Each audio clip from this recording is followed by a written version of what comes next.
আমাদের সমস্যা কিন্তু বরাদ্দে নয়, আমাদের সমস্যা হচ্ছে সক্ষমতায়।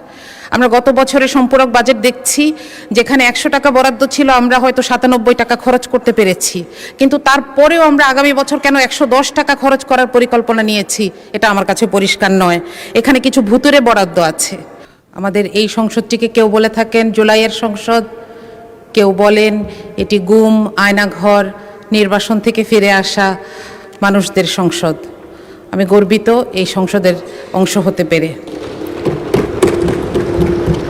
একই সাথে আমাদেরকে আরও একটি জিনিস বিব্রত করে যে এই সংসদে এমন 11 জন ঋণ খেলাপি আছেন একই দল থেকে, যাদেরকে দেখলে এখন মনে হচ্ছে যে এই ঋণ খেলাপির পরিমাণটা আমাদের জন্য একটি বোঝা। আমি যদি আপনাকে সংখ্যাটি বলি, এই বাজেটে ঋণ খেলাপির আমাদের মোট পরিমাণ 6,44,000 কোটি এবং করের পরিমাণ 6,95,000 কোটি। মাঝে মধ্যে মনে হয় যে এই বছরটা যদি আমরা এই ঋণগুলো ফেরত পেতাম, আমরা অন্তত একটা বছর করবিহীন জীবনযাপন করতে পারতাম। মাননীয় স্পিকার, এই ঋণের এই যে রাজস্ব আদায়ের লক্ষ্য, এটা আদায়ে এনবিআর 30 বার ব্যর্থ হয়েছে। তারপরও আমরা এবার একটি অবাস্তব প্ল্যান এনবিআরের উপর চাপিয়ে দিয়েছি, যেটার কোনো ইনফ্রাস্ট্রাকচার এনবিআরের নাই। এটা বারবার বলা হচ্ছে কাঠামোগত সংস্কার ছাড়া এই কর আদায় করা সম্ভব নয়, কিন্তু সেটার কোনো সুস্পষ্ট সংস্কার প্রস্তাব ছাড়াই আমরা এমন একটি প্রস্তাব দেখতে পাচ্ছি এ বাজেটে। আমরা জানি না যে সরকারের হাতে কোন আলাদিনের চেরাগ আছে। মাননীয় স্পিকার, আমাদের বাজেটের স্লোগানে আছে অর্থনৈতিক গণতন্ত্রায়ন।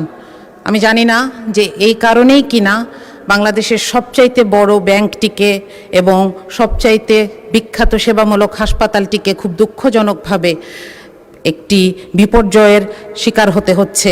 এর কারণ হচ্ছে রাজনৈতিক কুধারণা।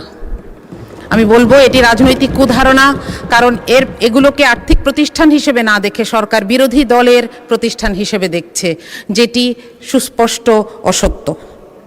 মাননীয় স্পিকার, গতকাল আমি একটি ফোন কল পেয়েছি। একজন মা আমাকে ফোন করেছেন, উনি সম্ভবত কোথাও থেকে আমার নাম্বার পেয়েছেন, উনি কাঁদছিলেন, উনি বেসরকারি চাকরি করেন। তিনি বলছিলেন যে আপা, আপনি সংসদে একটু বলবেন যে প্রধানমন্ত্রীকে আমরাও ভোট দিয়েছি, কিন্তু আমাদের জন্য তো কোনো নির্দেশনা নাই। আমি নিজেও এখানে আসার আগে একটি বেসরকারি চাকরিতে ছিলাম, আমরা জানি কি অমানবিক আচরণ এই বেসরকারি চাকুরিদের সাথে করা হয়। তাদের জন্য এখানে কোনো নির্দেশনা নাই।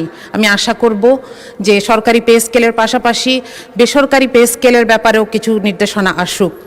এটার অভাবেই সরকারি চাকরিতে চান্স পাওয়ার জন্য এই ঘুষ বাণিজ্য, নিয়োগ বাণিজ্য হয়ে থাকে।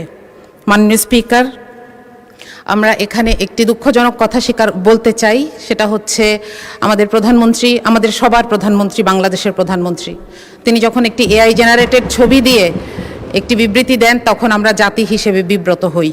আমি আপনাকে অনুরোধ করব, আপনার মাধ্যমে প্রধানমন্ত্রীকে অনুরোধ করব এই ব্যাপারে তাকে যারা ইনফরমেশন দেন তাদের সাথে এই ব্যাপারটি ক্লিয়ার করে নেওয়ার জন্য। মাননীয় স্পিকার, আমি একটু শিক্ষা বাজেট নিয়ে বলতে চাই। আমি একজন শিক্ষক, সেই জায়গা থেকে আমি একটু শিক্ষা বাজেটের ব্যাপারে কথা বলতে চাই। প্রথমত, এখানে 5%-এর একটি কথা বলা হয়েছে যে এটি ধীরে ধীরে অর্জন করার চেষ্টা করা হবে, কিন্তু এটার কোনো টাইম বাউন্ড রোডম্যাপ নাই।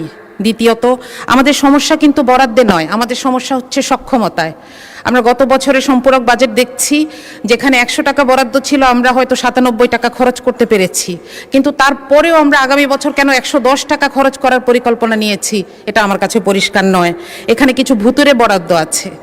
শিক্ষা মন্ত্রণালয়ের 3টি অংশ মিলে যে বাজেট, সেখানে 14,000 কোটি টাকা বাড়তি চাওয়া হয়েছে। আমরা জানি না এই গ্যাপটা কি দিয়ে পূরণ হবে, অর্থাৎ এই টাকাটি কোথায় খরচ হবে।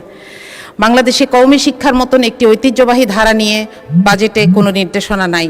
মাননীয় স্পিকার, এই যে বিভিন্ন ধরনের বিভিন্ন ডিসিপ্লিন আছে আমাদের দেশে, সেগুলোর ব্যাপারে সুনির্দিষ্ট নির্দেশনা দরকার বা পলিসি দরকার। যেমন আমাদের বিশ্ববিদ্যালয়গুলোকে বলা দরকার তারা যেন স্বায়ত্তশাসিত হয় এবং নিজেদের পয়সা নিজেরা জোগাড় করে। এটা কোত্থেকে জোগাড় করবে? তাদের গবেষণার মাধ্যমে, মানুষের সমস্যা সমাধানের মাধ্যমে জোগাড় করে, যেভাবে সারা পৃথিবীর বড় বড় ভার্সিটিগুলো চলছে।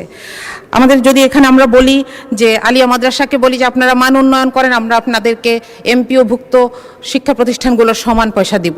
আমরা যদি বলি যে জাতীয় বিশ্ববিদ্যালয়কে বলি আপনারা এমপ্লয়মেন্ট তৈরি করেন, আপনাদেরকে আমরা ভর্তুকি দিব কিংবা আপনাদেরকে আমরা বরাদ্দ দিব। এভাবে তাদের সামনে সুনির্দিষ্ট লক্ষ্য ঠিক করে দেওয়া প্রয়োজন। মাননীয় স্পিকার।